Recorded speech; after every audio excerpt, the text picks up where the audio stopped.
அதிகாரம் 5. தூய்மையற்ற மக்கள்.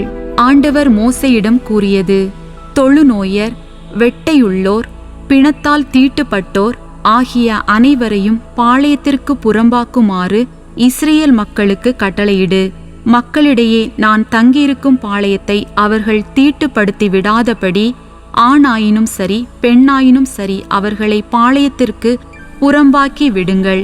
இஸ்ரேல் மக்கள் அவ்வாறே அவர்களை பாளையத்திற்கு புறம்பே துரத்தி விட்டார்கள். ஆண்டவர் மோசேயிடம் சொன்னபடியே இஸ்ரேலர் செய்தனர். தவறுகளுக்கான அபராதம். ஆண்டவர் மோசேயிடம் கூறியது: இஸ்ரேல் மக்களிடம் சொல், மனிதர் ஆண்டவரை மீறி செய்யும் பாவங்களில் எதையும் ஓர் ஆணோ ஒரு பெண்ணோ செய்து குற்றவாளியானால் அந்த ஆள் தாம் செய்த பாவத்தை அறிக்கையிட வேண்டும். தீங்கிழைக்கப்பட்ட ஆளுக்கு ஈடுகட்டி அத்துடன் 1/5 பங்கை கூட்டி கொடுக்க வேண்டும். குற்றத்திற்கு ஈடாக தரவேண்டிய தொகையை பெற்றுக்கொள்ள முறை உறவினர் இல்லையெனில் அத்தொகை ஆண்டவருக்கு உரியது ஆகும். அவன் குற்றம் நீக்கத்திற்காக செலுத்தும் ஈட்டுபலி ஆடாக இருந்தால் அது ஆண்டவருக்கு உரியது, மற்றவை குருவுக்கு உரியவை. இஸ்ரேல் மக்கள் குருவிடம் கொண்டு வரும் புனித பொருட்கள் அனைத்தும் குருவையே சாரும்.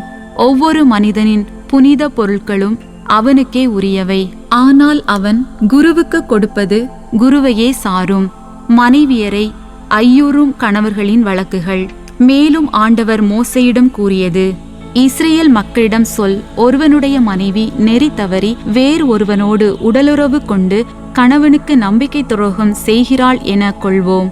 அது அவள் கணவனுடைய கண்களுக்கு மறைக்கப்பட்டு அவள் கரைப்பட்டிருந்தும் கண்டுபிடிக்கப்படாதிருக்கலாம். அவள் தவறு செய்த நிலையிலேயே பிடிக்கப்படாமலும் இருந்திருக்கலாம். இந்நிலையில் வெஞ்சினத்தின் ஆவி கணவனை ஆட்கொண்டு தன்னையே கரைப்படுத்தி கொண்ட மனைவியின் மேல் அவன் வெகுண்டெழுந்தால், அல்லது வெஞ்சினத்தின் ஆவி அவனை ஆட்கொண்டு அவன் மனைவி அவளை கரைப்படுத்தாதிருந்தும் அவன் வெகுண்டெழுந்தால், அவன் தன் மனைவியை குருவின் முன் கொண்டு வர வேண்டும். அவளை முன்னிட்டு தேவைப்படும் 10 ஏப்பா வார்கோதுமை உணவை படைக்க வேண்டும். அது சினத்தின் உணவு படையலாகவோ குற்றத்தை நினைவுபடுத்தும் உணவு படையலாகவோ இருப்பதால் அதன் மேல் எண்ணெய் ஊற்றவோ தூப பொருள் தூவவோ கூடாது. பின் குரு அவளை கூட்டிக் கொண்டு வந்து ஆண்டவர் முன் நிறுத்துவார். குரு ஒரு மண்டபத்தில் புனித நீர் எடுத்து திருவுறைவிடத்தின் தரையில் இருந்து கொஞ்சம் துகள் எடுத்து நீரில் போடுவார். குரு அப்பெண்ணின் தலைமுடியை கலைத்துவிட்டு வெஞ்சினத்தின் உணவு படையலாக நினைவுபடுத்தும் உணவு படையலை அவள் கையில் வைப்பார். சாபத்தை கொண்டு வரும் கசப்பு நீரையும் குரு தம் கையில் வைத்திருப்பார். அதன் பின்னர் குரு அந்த பெண்ணை ஆணையிடச் சொல்லி அவரிடம், நீ உன் கணவனின் அதிகாரத்திற்கு உட்பட்டிருக்கும் போது வேறு எந்த மனிதனும் உன்னோடு படுக்காமலும் நீ ஒழுக்க கேட்டுக்கு உடன்படாமலும் இருந்தால் சாபங்களை கொண்டு வரும் இக்கசப்பு நீர் உன்னை ஒன்றும் செய்யாது.